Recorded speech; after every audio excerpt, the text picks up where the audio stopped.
The highways of America are full of strange stories. Some are true, some are legends, and some are so mysterious that no one can explain them. This is the story of a place that many travelers claim to have seen, but no map has ever shown. It all began with a 29-year-old travel photographer named Ethan Brooks. He loved exploring abandoned places across the United States.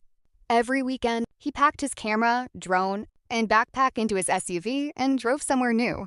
One autumn evening, Ethan was traveling along the famous Route 66 in Arizona. The sun had already disappeared behind the mountains, and darkness covered the desert. There were no houses, no gas stations, and no other cars. Only endless roads stretching into the distance. His phone suddenly lost signal. Then his GPS stopped working. At first, he wasn't worried. He had driven through remote places before. But after another hour, something felt different. The road seemed strangely quiet. Even the usual sounds of insects had disappeared. His fuel gauge dropped lower and lower until the warning light came on. Ethan whispered, "Please, let there be a gas station nearby." Just a few minutes later, headlights revealed an old wooden sign. Midnight Motel.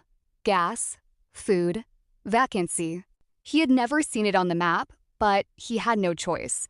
The motel looked as though it had been built sometime in the 1950s.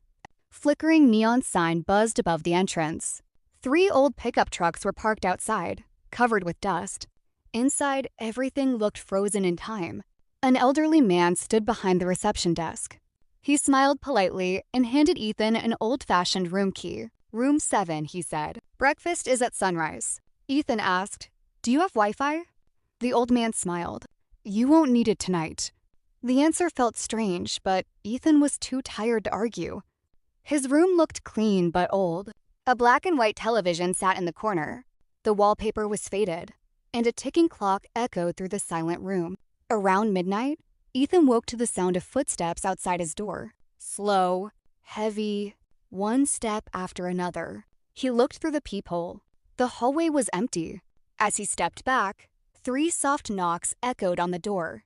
Knock, knock, knock. His heart raced. "Who's there?" he asked. No answer. He slowly opened the door. Nobody, only a long, empty hallway with dim yellow lights. He closed the door quickly. The next morning, sunlight filled the room. Everything suddenly seemed normal again. He packed his bags and went downstairs. The old man served him breakfast: fresh coffee, eggs, and toast. When Ethan reached for his wallet, the man gently pushed it away. "There is no charge." "Really?" Ethan asked. The old man nodded. "Just promise me one thing." "What?" "If you ever see this motel again, don't come inside." Ethan laughed nervously. "I don't think I'll ever find it again." The old man didn't smile.